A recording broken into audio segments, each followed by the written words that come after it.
Bismillahirrahmanirrahim. Assalamualaikum warahmatullahi wabarakatuh.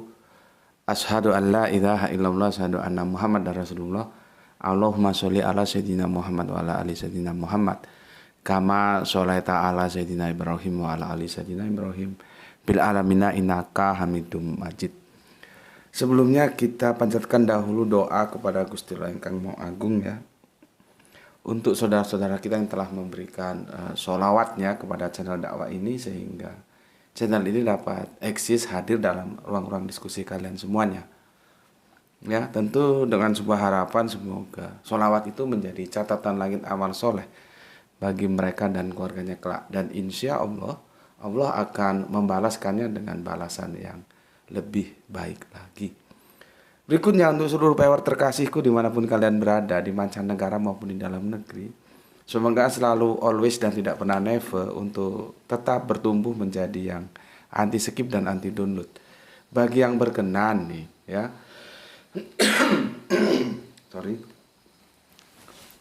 silahkan saja di share, tapi linknya jangan diunduh terus kamu potong nggak karuan, kamu unggah ulang ya. Oke, berikutnya semuanya aku tidak bisa sebutkan satu persatu dari kalian semuanya. Aku ucapkan terima kasih atas doa-doa baiknya untukku. Aku juga berdoa untuk kalian semuanya. Semoga doa baikmu untukku Gusti Allah curahkan juga untuk kalian semuanya. Dan semoga doa-doa kita bagian doa-doa yang diijabahi oleh Gusti Allah Ingkang Maha Agung. Amin amin ya rabbal alamin. Oke. Sorry, minum dulu. Bismillahirrahmanirrahim.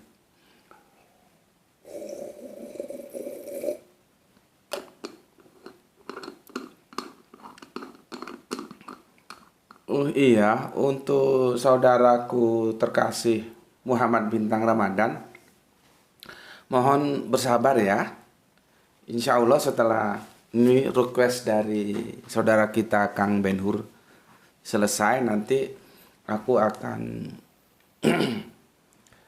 berikan tanggapan dalam video tersendiri tentang kegundahanmu, tentang almarhum Bunda ya, yang kemarin fotonya itu sempat dikirim ke aku dan aku ikut merasakan apa yang menjadi kegalauanmu. Aku kalau baca nama Bunda di batu nisanmu itu agak bingung juga. Apakah Katolik atau Protestan ya? Karena ada di samping nama Indonesia gitu ya. Itu di tengahnya kan ada Teresia gitu ya. Dari situ aku sekilas seperti Katolik, sekilas seperti Protestan gitu ya. Ya, itu yang aku juga belum begitu tahu gimana pastinya.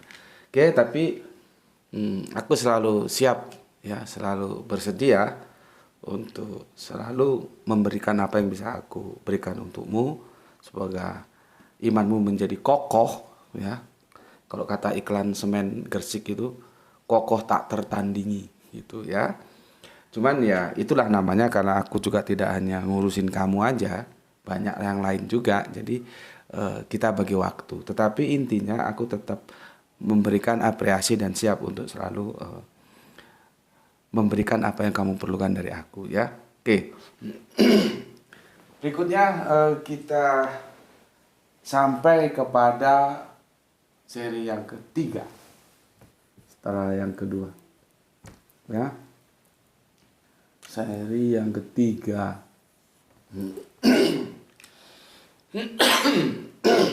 Polemik Paulus Tarsus pernah menikah atau tidak? Sebetulnya ini juga yang diusung oleh siapa, Kang Mas kita dari Bau-Bau itu ya, Kang Mas Ben-Hur itu. Ini sebetulnya hanya entry point doang ini ya. Paulus pernah menikah atau tidak menikah itu hanya pintunya, hanya kulit-kulitnya doang ya. hanya kulit-kulitnya doang. Tetapi kulit-kulitnya ini meskipun hanya kulit, dia akan berimplikasi terhadap hal-hal yang substantif. Apa itu? Ini loh, nanti tentang ini yang jadi masalah itu. Perceraian. Ini yang jadi masalah sebetulnya nanti. Karena konsekuensi logisnya menikah atau tidak menikah itu ke sini. Ya. Jadi ini sebetulnya hanya pintu masuk aja ya. Entry point. Tetapi dia menjadi penting karena nanti berdampak ke sini. Seperti yang aku bilang, bagaimana sebetulnya memahami pesan Matius itu yang dia catat? Apakah benar-benar Yesus mengatakan bahwa yang disatukan dengan Allah itu tidak bisa dipisahkan, begitu? Itu kan nanti kan ujung-ujungnya kita akan menguji ke sana. Kalau ini sih masalah sepele ini, ya. Mau Paulus mau menikah, mau nggak menikah itu masalah sepele itu. Cuman konsekuensi dari itu. Karena apa? Paulus itu, aku juga sebetulnya begini loh ya. Seperti yang aku bilang tadi, kenapa Paulus itu menjadi seseorang yang kita harus akui. Terlepas Paulus ada salahnya, ada benernya juga kan. Tapi kita harus akui loh kepiawaian dia, kehebatan dia, sampai dia dipercaya oleh sekian miliar manusia di bumi. Ya.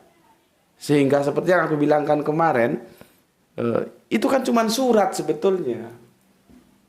Yang aku juga pernah tanya, itu Pak Posnya siapa ya? Gitu. Apakah mungkin surat itu oleh Pak Posnya tidak di tengah jalan tidak dirubah-rubah gitu? Itu nggak ada yang bisa jawab. Misalkan Paulus kan nggak jelas itu. Misalkan ketika Paulus ngirim surat ke Roma ya, maka ditulislah Roma. Nah, itu Paulus itu pada waktu itu posisinya di mana? Jarak tempuh dari tempat dia nulis surat itu ke Roma berapa jauh, perjalanan berapa lama, terus siapa sosok yang jadi postman-nya itu siapa? Itu kan, dan ada jaminan seperti apa? Taruhlah Paulus nulis surat benar, ada jaminannya apa bahwa surat itu di tengah jalan tidak mengalami perubahan di tangan seorang postman ini? Kan itu kan sesuatu yang sebetulnya menarik untuk kita diskusikan. Cuman masalahnya ya kita harus maklumi. Jadi teman-teman Islam juga jangan kaku.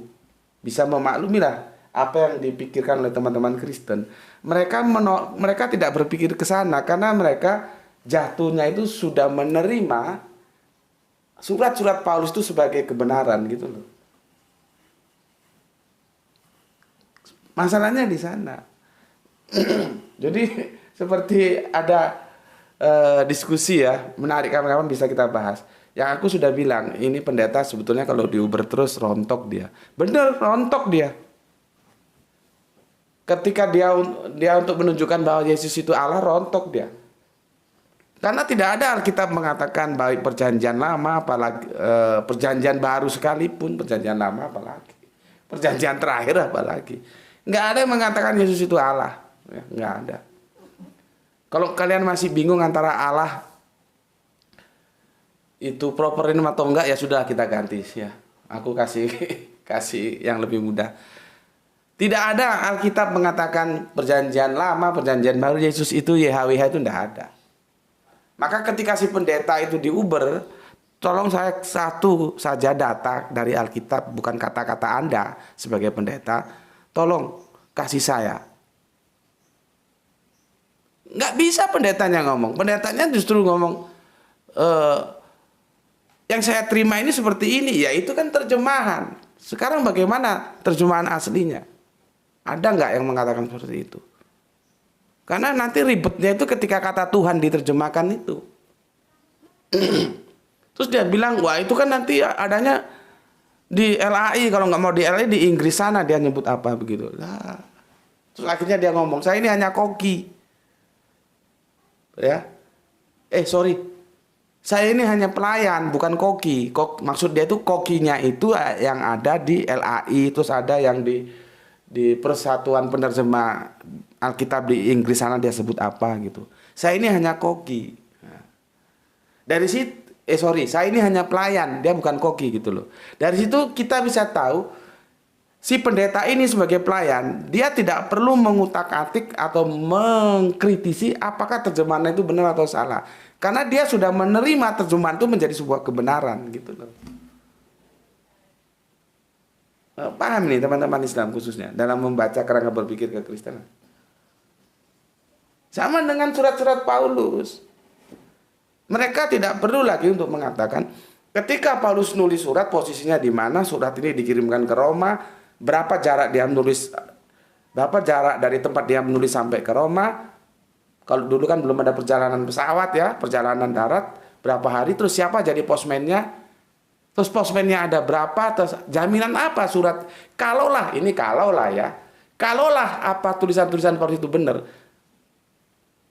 jaminannya apa tulisan itu tidak akan berubah sampai kepada di Roma. Dan orang-orang Roma itu yang menerima siapa?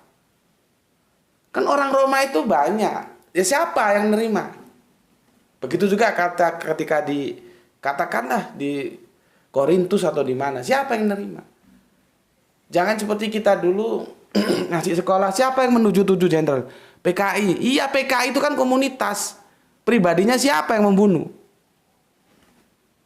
Nah, itu tidak masuk dalam kerangka berpikir teman-teman Kristen, karena teman-teman Kristen itu sudah menerima itu menjadi sebuah kebenaran yang tidak perlu dikritisi lagi. Begitu juga seperti Pak Pendeta tadi, ketika dia diuber tentang terjemahan, ya, untuk membuktikan Yesus itu Allah atau bukan, dia nggak bisa. Akhirnya dia mengatakan, saya ini pelayan bukan koki. Kokinya penerjemahan itu maksudnya ada di LAI, ada di Inggris sana. Kalau Anda mau tahu silakan ke Inggris sana. Itu jadi masalah. Artinya si pendeta itu tidak bisa memberikan jawaban yang argumentatif karena memang tidak ada. Itu ya. Bolak-balik ribet ke diksi Tuhan. Dan aku sudah jelaskan berkali-kali. Kalau kamu nggak ngerti bahwa Tuhan itu yang dimaksud belum tentu Allah dan terlalu ribet, ya. Padahal aku sudah berkali-kali. Dan nanti mungkin bulan Januari atau berapa ada teman dari Kristen juga ngajak diskusi aku tentang itu ya. Dia dari Kristen Tauhid. Aku bilang sih ya nantilah kita atur waktu gitu ya. Yang jelas kalau zom-zoman males lah aku. Ya. Ya sudah, kalau nggak ngerti itu, nggak ngerti sejarah yang pernah diungkap oleh almarhum, bisa disebut almarhum nggak ya? Apa mau nyebutnya kalau bukan almarhum? Ya, Bapak Remi Silado ya. Karena di sana sejarah itu terungkap. Dari mana sebetulnya timbulnya kata Tuhan itu? Ya dari Tuhan. Kalau nggak mampu mencermati itu, pakai aja coba terjemahan bahasa Inggris. Pernah nggak Yesus itu masuk level God? Nggak pernah. Dia masuknya level Lord. Ya, oke. Itu sebagai pengantar, kemudian aku sebelum melanjutkan aku bacakan dulu komen yang masuk dari kalian semuanya. Kang Nurkolis Brebes, ke terima kasih, Islam rasional guru, ke salam Islam rasional juga untukmu. Kemudian Bapak Budi Siswanto, alhamdulillah kali songo hadir Gus, ke matur nuwun Pak Budi, nggih. Kemudian Nanang Turki, walaupun jarang komen tetap mengikuti kajian GM. Oke, terima kasih Kang Mas Nanang Turki ya. Kemudian Kang Sahran Gipari menyimak setelah 40 menit tayang. Masih pernikahan Paulus. Ini rame Mas. Karena teman-teman Kristen sendiri tidak satu kata. Ya, rame. Bagi mereka yang ngebet, yang menggugat hukum cerai dalam kekristenan, ya mereka mengatakan bahwa Paulus itu ya punya istri, menikah. Tapi ya sebaliknya ya, yang sudah menerima bagaimana hukum perceraian dalam Kristen. Konfliknya di sana nanti sebetulnya ya. Oke. Kemudian Kang Joko Kendil Ambarawa. Oh alhamdulillah, matur nuwun Kang Joko Kendil ternyata di Ambarawa, Jawa Tengah. Nyimak Gus, salam Isra, salam Isra. Aku biasanya, tapi ada 1 atau 2 Idul Adha kemarin karena wabah tidak turun ke Salatiga. Biasanya Arimatea di Salatiga menyebar daging kurban ya, itu di Idul Adha. Kita masuk sampai di kaki Gunung Merbabu. Salatiga Ambarawa itu kan nggak tahu berapa jauh itu. Mungkin kalau dekat sometime ya, siapa tahu bisa ketemu. Oke, terima kasih Kang Joko Kendil. Joko Kendil. Kemudian Abah Gelung izin nyimak kajian. Terima kasih Kang Mas Abah Gelung ya. Wahyu 72 Brebes, matur nuwun Kang Wahyu. Assalamualaikum, waalaikumsalam. Salam Isra. Tangerang, Bapak Iwan Tamin. Terima kasih Pak atas semangatnya, dan kemudian Kang Mas Edi Margono, terima kasih. Assalamualaikum, waalaikumsalam. Kemudian soleha kita Gispati, alhamdulillah Pak nyimak di menit yang ke-27. Oke, salam Isra untuk semuanya. Salam Isra juga untukmu saudaraku ya. Kemudian Kang Samsul Yatim, Pandaan nyimak Gus, salam Isra. Salam Isra juga untukmu. Kang Didik nyimak Gus. Oke. Rizal Wahyu Rembang di pertama Gus, mantap kali kau ya. Berikutnya saudara kita Feldin Edgar, sekedar saran Gus, baiknya ngajinya maksimal 30 menit full durasi tanpa bacain komen. Dalam kurung komen yang sekedar nyapa. Karena dengan iklan yang rata-rata 2 menit bisa mencapai durasi hingga 60 menit. Kalau durasinya ngaji hanya 15 menit, dengan membaca komen 30 menit, iklan rata-rata 30 menit, jadinya tidak balan kayaknya. Maaf ya Gus. Iya Kang Mas, aku sendiri itu sebetulnya masih trial error, positioningnya mana yang tepat untuk kita ambil. Ini juga masih trial error. Apakah komen itu dibaca dalam satu video tersendiri atau gimana? Apakah dibaca sekilas ketika kita kajian seperti ini? Karena kita tahu komen-komen itu juga di sana ada ilmunya. Karena aku berkali-kali bilang, pertanyaan temanmu itu boleh jadi kamu belum tahu dan itu menjadi ilmu untukmu gitu. Tapi terus terang saat ini aku belum menemukan format yang optimal seperti apa. Belum lagi tanggapan teman-teman itu dualisme loh. Yang aku nggak bisa penuhi semua dalam satu waktu. Yang satu bilang nggak apa-apa Gus panjang-panjang. Yang namanya belajar ya harus berkorban, ya harus beli kuota. Nah, ada yang bilang jangan Gus jangan panjang-panjang dengan alasannya juga tersendiri. Yang satu bilang panjang nggak apa-apa, yang satu jangan panjang-panjang. Ini nggak mungkin aku bisa penuhi dalam satu waktu. Akhirnya ada yang bilang, sudahlah nggak usah rame, serahkan saja sama Gus Betik. Mau dibikin panjang, mau dibikin pendek. Ya akhirnya aku seperti itu. Kadang panjang, kadang pendek. Karena nggak mungkin aku bisa penuhi semuanya. Tapi aku bisa memaklumi semuanya. Gitu ya Mas. Jadi terima kasih masukannya ya. Ya memang serba, ya begitulah keadaannya. Ya, ini pun masih lumayan kalau iklannya berapa ini? 2 menitan. Kadang-kadang ada iklan yang 1 jam tuh gimana kita? Mampus sudah kita dibikin. Maunya belajar justru konsentrasi hilang. Ya. Oke, terima kasih Kang Mas Ferdinand Edgar. Apapun saranmu tetap aku terima sebagai masukan ya. Tapi kondisinya seperti itu. Bahwa apa yang aku lakukan ini juga masih trial error. Kondisi mana yang paling optimal ya kita learning by doing lah ya. Belajar sambil melakukan. Oke, terima kasih. Salam Isra juga untuk keluarga di rumah ya. Kemudian Kang Haris Nandar, terima kasih. Soleh kita Zahra, assalamualaikum, waalaikumsalam. Nyimak kembali salam Isra untuk Zahra. Semoga selalu istiqomah ya. Beliaunya ini soleha yang mu'alaf ya, maka kita doakan semoga istiqomah di dalam Islam ya. Amin ya robbal alamin. Kemudian nggak tahu Mbak Zahra-Zahranya dari mana ya? Dari belum disebutkan tempatnya. Oke. Kemudian Freedom ya. Freedom. Paulus cacat emang betul. Pak, jalannya tidak normal. Maksud saya dalam komen sebelumnya Paulus itu taat dalam hukum Taurat, tak bercacat. Sungguh-sungguh menjalankan ya. Hukum Taurat jelas menikah adalah sebuah perintah Tuhan. Penuhilah bumi dan beranak pinaklah. Dalam Bible Paulus, mengapa Taurat itu sampai setelah Yesus tersalib? Ya. Ya itulah kan itu sudah pernah kita bahas ketika kita mengkaji Yesus meneguhkan Taurat, justru Paulus meruntuhkannya. Itu videonya ada ya, sudah kita bahas itu. Tentang kegiatan aku penganiaya jemaat tentang kebenaran dalam mentaati hukum Taurat, aku tidak bercacat ya. Oke, ini panjang ya, tapi aku tahu maksudnya begini loh ya. tentang kamu bilang tidak bercacat dalam buku Torah sih oke, ya. Oke. Tapi kan aku sudah jelaskan kemarin, ya. Ini aku perlu ini nanti. Di sini aja supaya kamu ngerti, ya. Bentar. Supaya kamu ngerti. Di sini bisa tuh. Saya nih.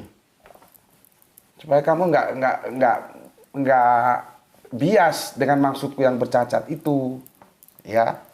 Apakah bercacat yang kamu maksud tentang hukum Torah itu salah? Enggak, itu benar, ya benar. Tapi bukan itu yang aku maksud. Nih, perhatikan. Semoga kalau nonton video diperhatikan ya, supaya bisa paham lah gitu. Oke, sebentar, ini belum kering nih. Kalau nggak kering nggak bisa dia. Ya. Oke. Sanhedrin, aku kan sudah jelaskan. Sanhedrin sudah aku jelaskan ya. Apa dia? Mui gitu aja lah gampangannya. Muinya orang Yahudi yang dibentuk oleh Rom sebagai penjajah. Jadi pada saat itu di Israel ya sebagai tanah jajahan Romawi ada dua kekuatan otoritas. Kekuatan politik di tangan Rom. Kekuatan teologis kalau tadi politis ya, kekuatan teologis ada di tangan Yahudi itu, yaitu dikomandoni oleh para Sanhedrin ini. Sampai sini jelas ya. Makanya ketika Yesus disalib itu nggak bisa Yahudi itu langsung main salib sendiri, nggak bisa. Itulah perlunya dibawa ke mahkamah. Karena keputusannya itu tetap nanti yang berkuasa itu adalah Rom sebagai kekuatan politis gitu loh. Ya jadi nggak bisa main hajar sendiri itu nggak bisa. Cuman mengusulkan, nah ini begini menurut hukum kami begini. Nah nanti bagaimana? Secara politis itu ditentukan. Nah sebetulnya secara politis kan sudah jelas tidak ada kesalahan yang diketemukan kepada Yesus. Cuman kan karena Yahudi tengah ini, ya kembali lagi karena apa? Karena dengki. Jadi perlu dipertimbangkan untuk kalian-kalian yang masih memahami Yesus tersalib karena nebus dosa itu nggak ada ceritanya gitu loh. Nggak ada ceritanya. Pokoknya dibaca itu berkali-kali aku. Alkitabnya itu loh dibaca. Orang jelas karena apa? Karena dengki. Siapa yang dengki? Yahudi tengah itu. Kalau Islam nggak pernah dengki sama Yesus. Itu loh ya. Cuman kadang-kadang nggak dikasih tahu bandelnya. Tuh, di mana jepretnya itu? Secara logik aja nggak mungkin orang yang salah, orang lain yang dihukum. Itu percaya mau dari mana? Nalar itu nggak bisa nerima. Oke, ini siapa lagi mau? Predon ya. Sanhedrin ya. Ya wis mui gitu aja lah supaya gampang. Muinya orang Yahudi. Ya. Kalau kita mui, Majelis Ulama Indonesia kan. Supaya gampang Aku akan gunakan berbagai cara, yang penting kalian bisa paham, gampang paham gitu ya. Sudah kita mui aja.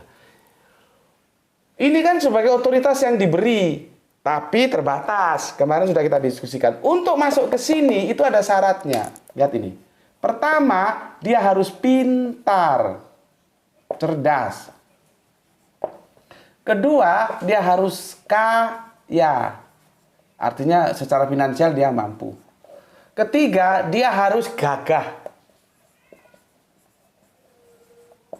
Ini hasil diskusiku dengan teman yang Arab yang ngasih apa namanya itu? Ngasih Alkitab. Ya. Nah, Paulus yang aku bilang bercacat itu di sini. Ya. Paulus itu kaya tidak. Gagah tidak. Pintar iya.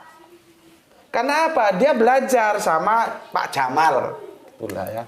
Jamal kalau Arabiumnya Jamal, kalau mereka Ibranium Jimail gitulah. Ya. Jadi Paulus itu belajar, dosennya ada Jimail ini. Ya. Jadi dia memenuhi kriteria yang ini. Pintar ini doang.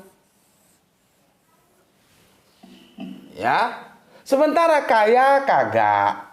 Gagah kagak. Karena dia, ini yang aku maksud bercacat itu. Bercacat. Karena apa?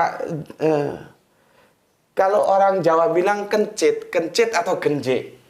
Ada bilang kencit, ada bilang genje. Itu kita nggak berarti mengkritik Paulus dari segi cacatannya loh ya. Jangan salah paham. Karena itu juga catatan nggak catatan itu kan Allah yang ciptakan. Jadi bukan ke sana, tapi untuk mencarikan duduk permasalahannya.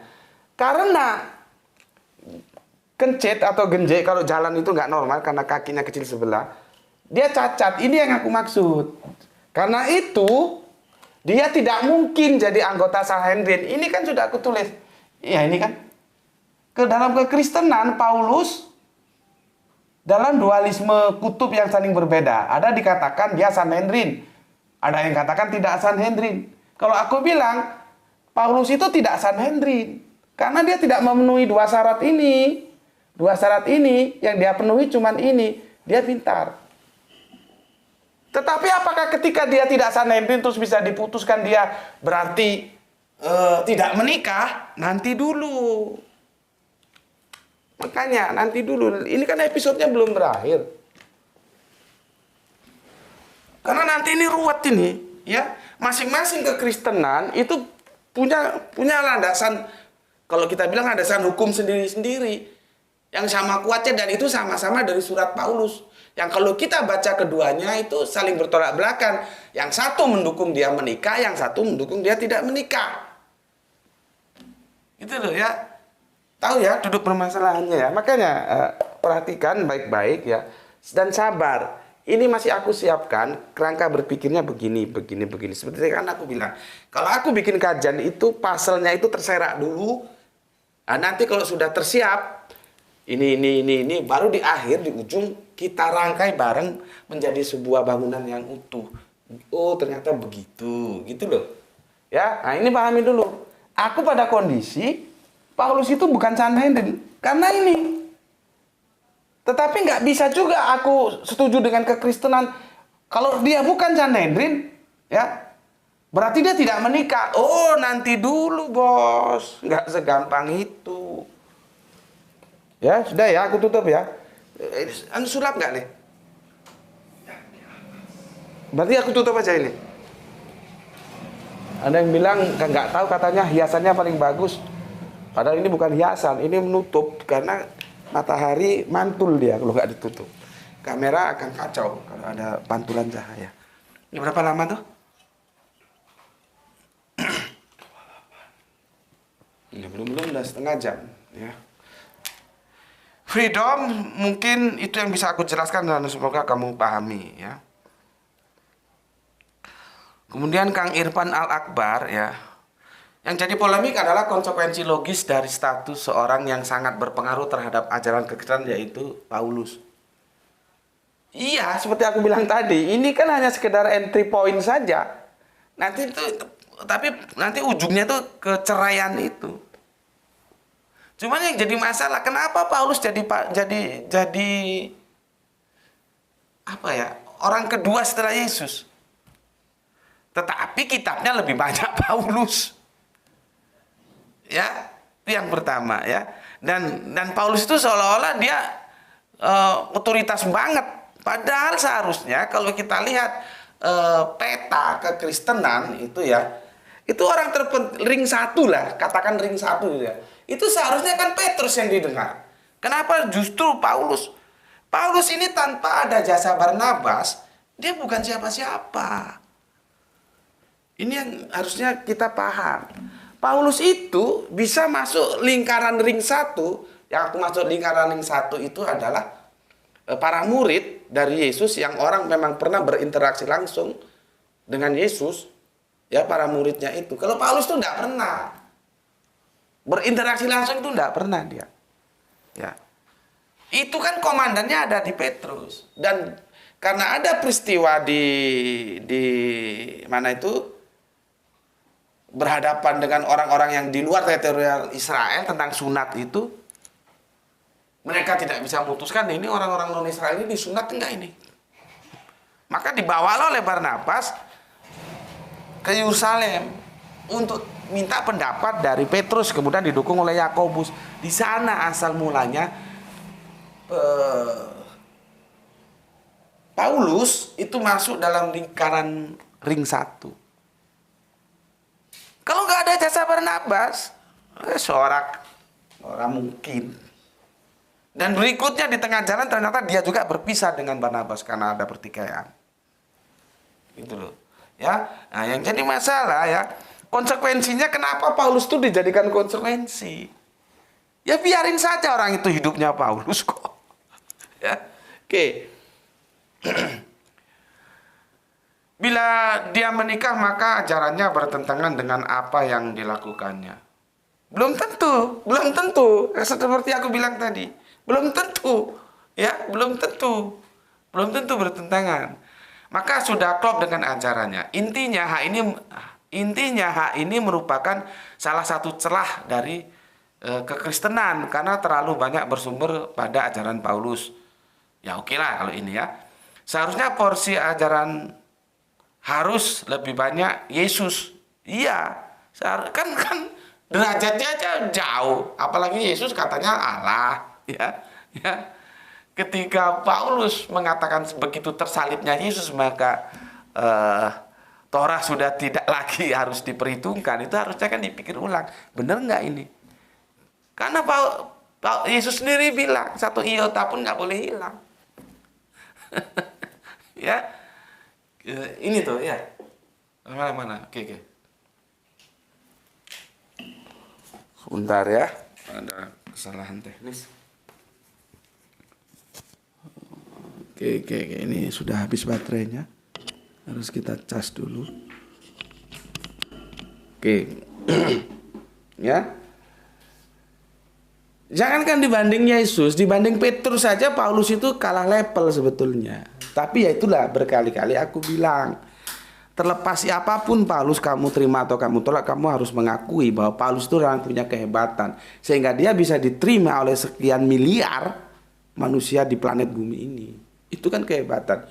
Gak mungkin itu, ya bukan tidak mungkin ya, tapi setidaknya hingga detik ini belum ada ya yang bisa menyamai rekor Paulus yang bukan siapa-siapa.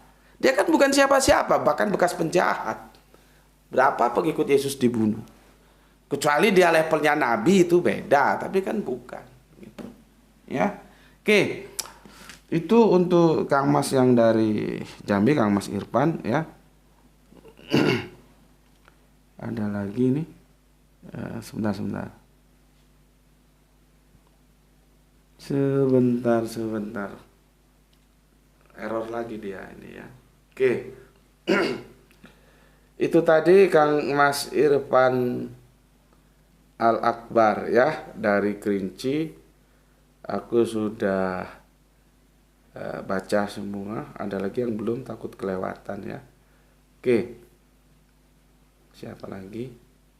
Oh ini ya. Ini Ben Hur Bama ya. Bismillahirrahmanirrahim. Ini Ben Hur ini. Oh iya maaf JM. Sudah buat kesal. Saya memang belum menanggapi tema yang saya request sendiri karena kajiannya belum tuntas. Nanti saja saya komentari jika memang sudah selesai dan ada yang belum jelas. Baru saya tanyakan. Nanti kalau belum selesai saya tanyakan macam-macam. Nanti saya dimarahin lagi karena nggak sabaran nunggu JM jelasin. Saya masih ingat JM marahin Power karena nggak sabaran karena komen macam-macam. Padahal JM udah rencana mau jelasin masalahnya yang ditanyakan di episode terakhir tajuk terkait gitu. Begini loh maksudku. Ya kamu tanya sebatas apa yang sudah dijelaskan. Kalau aku belum jelaskan jangan ditanyakan. Itu loh maksudku. Dan kamu boleh saja komentari requestnya orang, tapi kan requestmu sendiri dulu kamu urusi gitu. Intinya aku mengajarkan kalian semua, urusi dulu urusanmu gitu loh. Jangan ngurusi urusan orang. Kalau urusanmu sendiri belum kelar kan jadi masalah. Gitu. Ya, bukan aku tidak boleh kamu kasih komentar untuk requestnya orang, boleh saja. Tapi kan requestmu sendiri seharusnya yang lebih kamu utamakan. Dan yang kamu komentari tentu yang sudah aku jelaskan. Kalau belum aku jelaskan kamu tanyakan kan ya aku ya nggak boleh dong. Ya, yang sudah aku jelaskan dulu di seri 2 yang apa dari 1, 2 apa sudah aku jelaskan. Sebatas itu yang kamu tanyakan. Nggak harus nunggu semua selesai. Yang aku nggak suka itu ketika hal-hal yang belum aku jelaskan sudah ditanyakan. Padahal nanti itu juga di akhir cerita akan aku jelaskan. Gitu loh ya. Oke, semoga kamu paham. Berikutnya ini.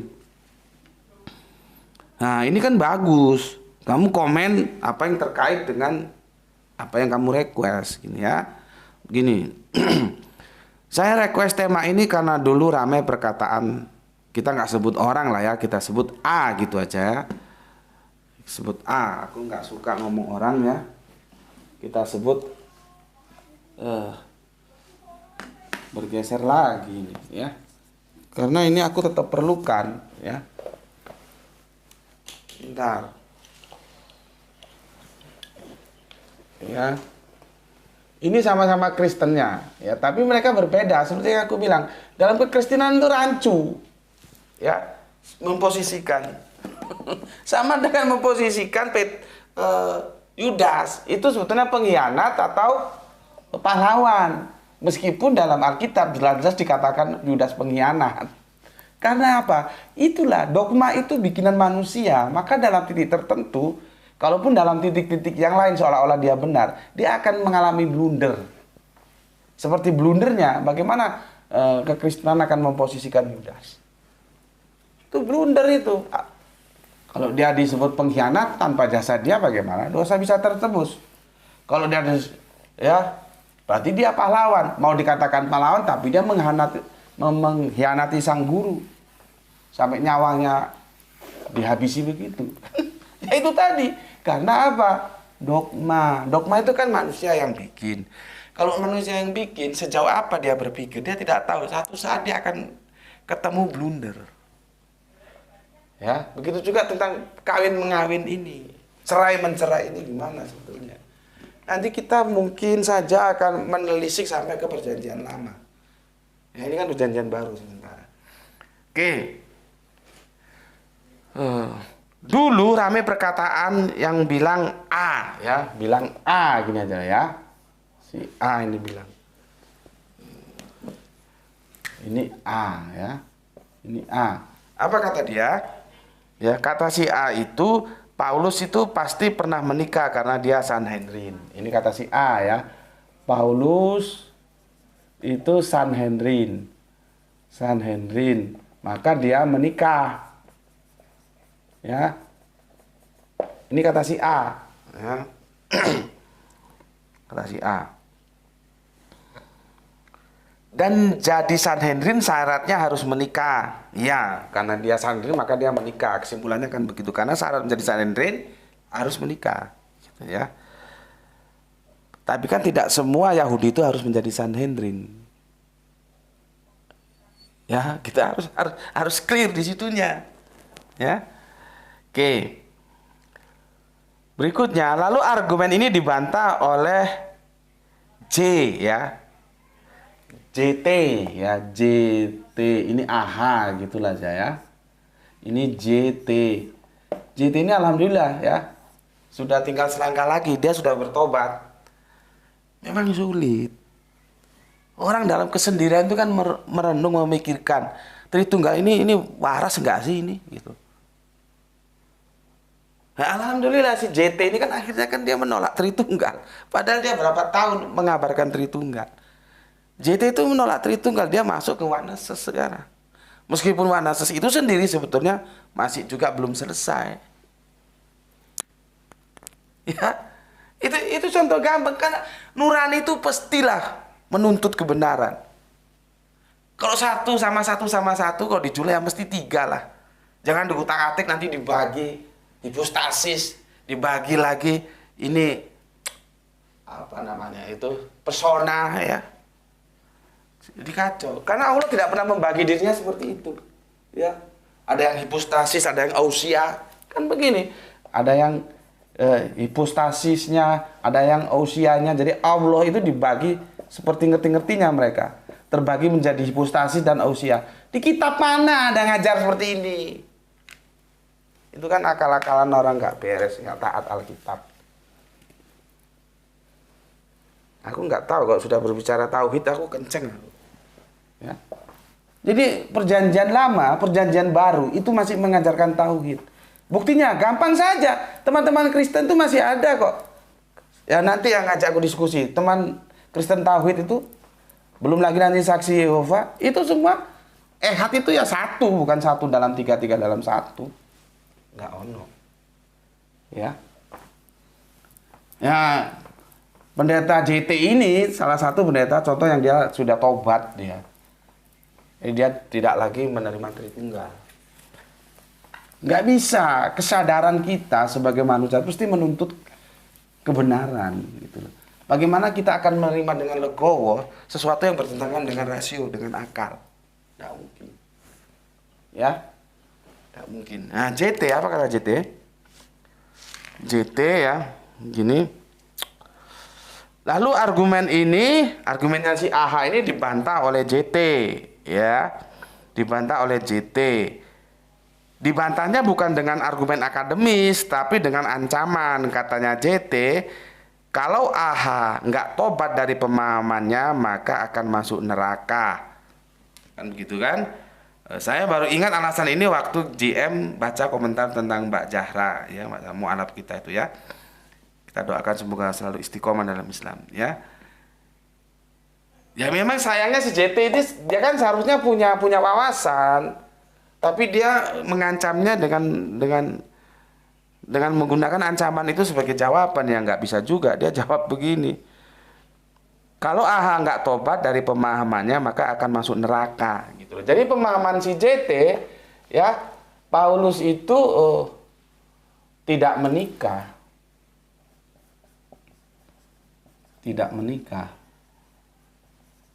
alias Paulus ya non Sanhedrin. Oke. Ya. Aku jelaskan ke sini dulu. Percuma kita maju, buru-buru maju tapi gobloknya enggak hilang-hilang. Nanti setelah ini semua selesai, kamu paham petanya, baru aku kasih sama kamu ayat-ayatnya, ya. Karena nanti ada 2 ayat yang sama kuat itu.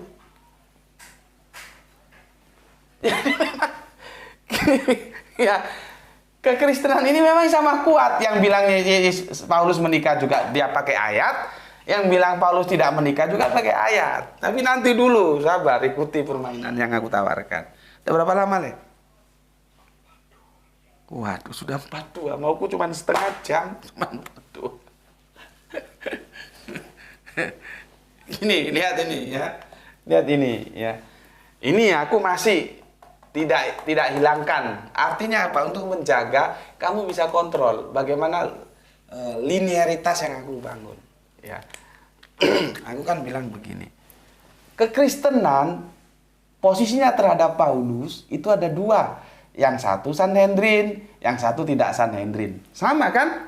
Paulus satu dikatakan Sanhedrin oleh si AH, tapi sama si JT itu tidak Sanhedrin.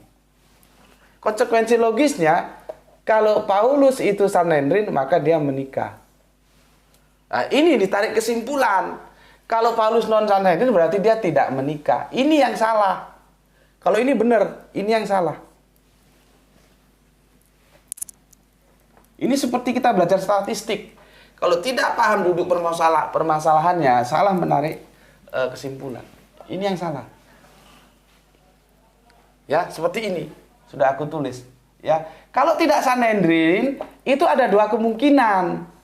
Nggak bisa dipastikan. Kemungkinan pertama, bisa saja dia menikah, bisa saja dia tidak menikah. Gitu loh. Makanya aku katakan kan di sini, Paulus itu bagiku bukan Sanhedrin. Aku setuju sama ini. Tapi aku nggak setuju kalau dia menyimpulkan karena Paulus bukan Sanhedrin maka dia tidak menikah. Oh, nggak begitu, bos. Nggak begitu. Ada dua kemungkinan. Dia bisa menikah, bisa tidak menikah. Nih, bisa tidak menikah. Di sini tidak bisa dijadikan kepastian. Karena apa? Beda di sini. Karena kalau menjadi sanhedrin, ini hukumnya harus.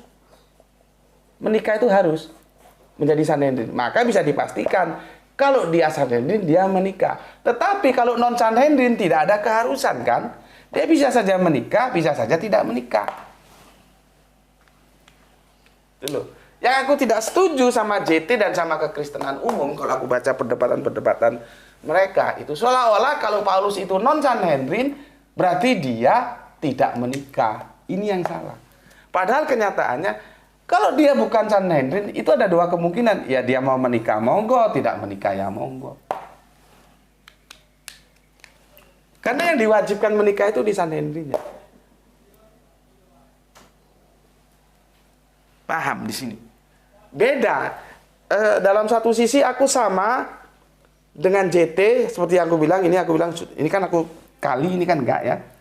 Bahwa Paulus itu bukan sanhedrin, tapi ketika JT menyimpulkan karena sanhedrin tidak menikah, itu yang aku tolak. Karena apa? Ini dua kemungkinan, bisa menikah, bisa tidak. Karena menikah dan tidak menikah itu bukan syarat. Sebagai orang yang awam lah gitu, bukan sanhedrin. Sementara di sanhedrin menikah itu menjadi syarat, harus.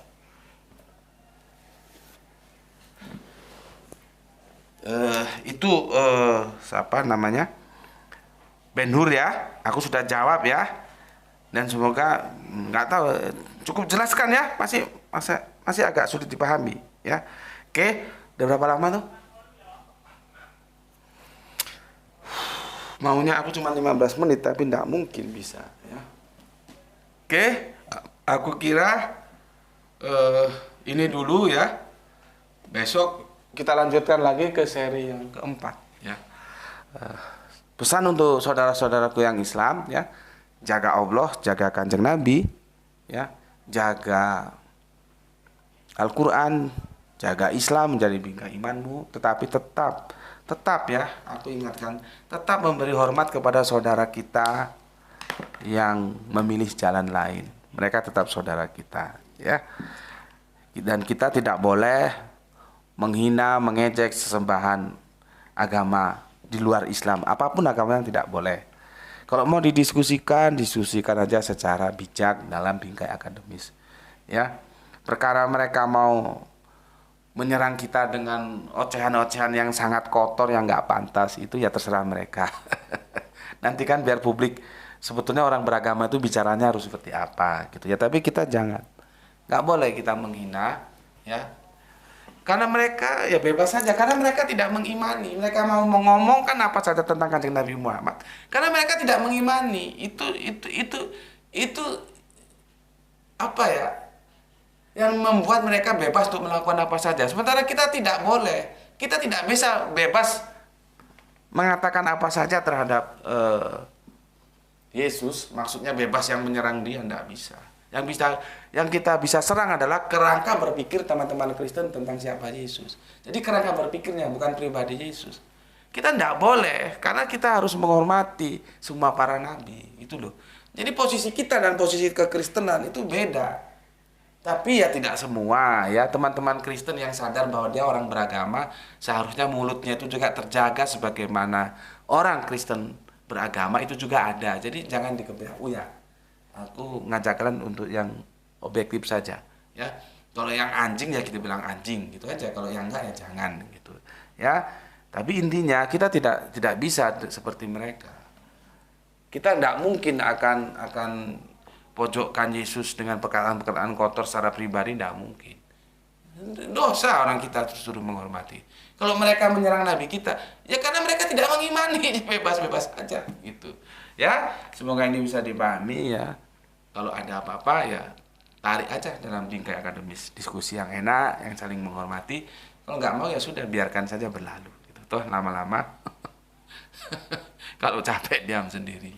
Gonggongan itu kan tidak selamanya bisa menggonggong gitu ya.